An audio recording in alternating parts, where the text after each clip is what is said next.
Had a visiting priest that came from the Society of Pius X, and his name is Father Gillian, and he was staying from the 1st to the 11th, and the fire occurred on the 8th.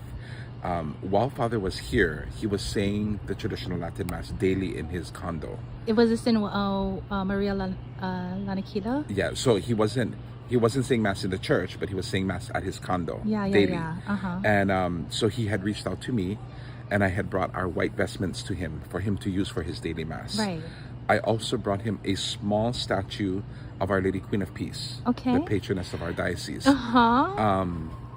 And because of that little statue and the white vestments of the Latin Mass community in Lahaina survived the fire, because those items were brought to him for the use of Holy Mass.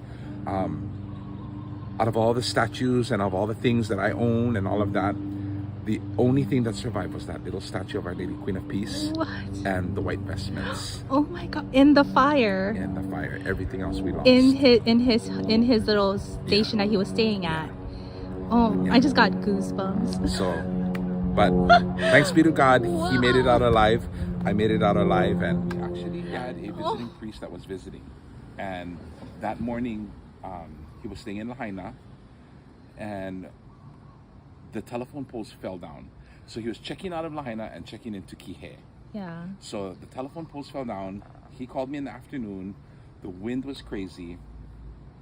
And he was like, I cannot get out of Lahaina. So I was like, Father, I don't want to drive anywhere because the wind is crazy. And he's like, the internet's not working for my GPS to get me out of Kihei. Yeah. So anyway, so I said, okay, Father, I'll get in the car. I'll meet you, because he was on Front Street. I'll meet you and just follow me out of Lahaina. And of course the wind was crazy. I was afraid of driving, but I wasn't thinking there would be a fire. So I left Lahaina. He followed me out. We got to Kihei, which is 30 minutes. There was no traffic. He got to his unit. He checked in. I left. I went back to Lahaina. As soon as I reached the top of the bypass looking over Lahaina, I saw that the whole town was burning. Total in flames. Cell phones not working, no calls in or out, no internet, no nothing. And my roommate was home with my cat, and I couldn't get a hold of them. And I literally just watched Lahaina burn, and there was nothing I could do.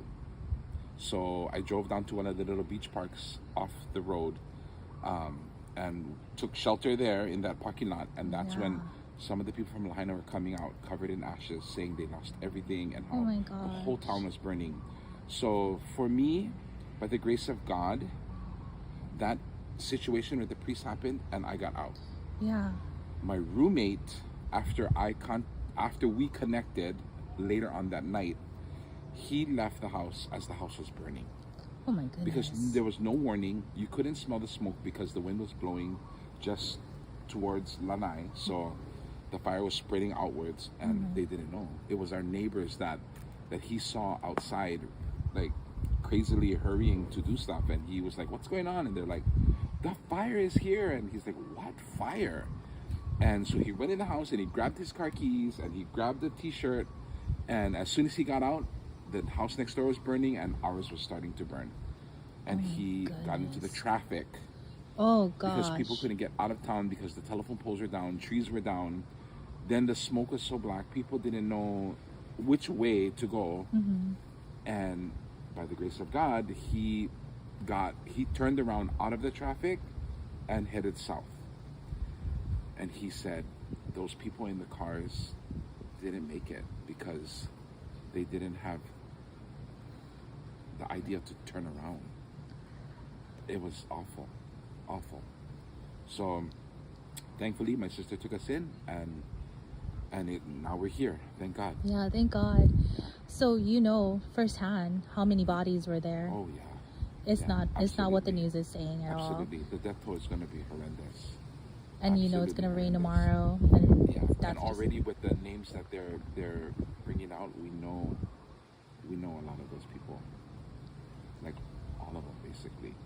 There was also tourists in Lahaina too, so you know we worry about them and how their loved ones is going to know, because you know if they're on vacation and they're not you know confirmed to be home at any given time, people are not going to know they're missing. So the father that was visiting, was he coming from, like, he was also doing Latin mass, or? Was actually a Society of Pius X priest. Oh, okay. And he was visiting on his own. He was on vacation. Yeah. A buddy of mine who go to the SSPX chapels let us know that the priest was visiting, and you know, in our charity, we just want to make sure priests are okay. So, yeah. It just.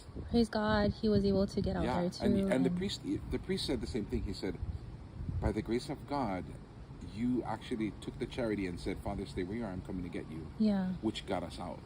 Because Father would have died in the fire too. Yeah. Because he was down on Front Street, clueless as to what's going how on. to get out of Lahaina. Yeah. And he didn't have a car. He had to rent a car, but he was clueless on how to get out of Lahaina with no GPS because he's visiting. Right.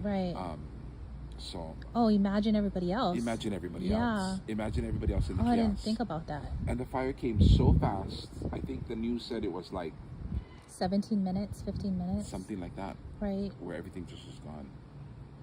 And you saw it just like... And we want to get back to our property. We understand there's the wait for the recovery.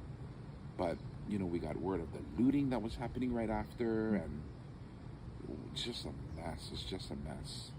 But really, we lost everything. You know, all of our worldly possessions, which I thank God I'm still alive. I thank God my roommate is alive. Right. You know, our cat, we lost our cat. But there's still hope that the cat's alive. But I know, but it's so sad. And people lost their lives, and it's horrible. It's absolutely horrible. So every morning we wake up and we're like, okay, I guess we're in Kihei, so it really did happen. It's like like a nightmare that... Like a nightmare, yeah. So sorry about everything. It's okay. I'm so glad you're here. God is good, though. God is good. Yeah. Yeah. In the loss of everything, I can still thank God for what I have and what I don't have. Yeah.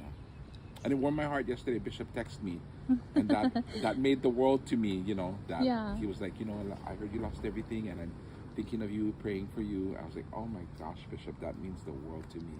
Oh, yeah, Bishop Larry's awesome. You know what I mean? Like, yeah. The Bishop doesn't just call anybody. So I was like, oh, thank you, Jesus, for that. That's beautiful. Yeah. Yeah. I'm so happy you shared your story. Yeah. I'm gonna get of course, it's so early in the morning, and I don't have all the details, but it's a harrowing story. Like, plenty people that I know, like my classmates and my good friends, they were the ones that had to get out of their car and go in the ocean. And stay in the water for 9 hours until somebody came to rescue them. That's unheard of, incomprehensible, just a lot of things. I'm so sorry. I mean, we really are. Anything you guys need, we're here for you. Thank you guys so much. I'm so glad. And Epic, I cannot believe how quick the response from Epic was. Like, Dallas called and was like, what do you need, brother? I'm like, oh gosh, I don't even know what to tell you. I don't even know what to tell you what I need. Like, and he's like, hey, we're coming to Maui. We'll be there. Just hold tight. And gosh, Epic came in just so quick. Yeah. They came in with water and rice and food and on that first day they made the delivery, and I was just overwhelmed at the generosity of Epic. Yeah. And I'm just floored by it. Thank God for you guys. We love you guys so much. Thank you, God. Yeah, thank you, God, for you guys. We're here now. I'm dropping off these things sad, here. We're dropping yes, things thank you here. for the altar cards and the crucifix. Yeah. And we hope to resume our traditional Latin Mass as soon as possible. And this is for Maria Lanakila. Hopefully they'll be able to open the church. Hopefully we'll be able to open the church and have a Mass of Thanksgiving and a Mass for the dead, for all their poor souls. Oh, what a horrible way to die. Yes. Yeah. But yes. Thank you, Epic. Yeah, thank you.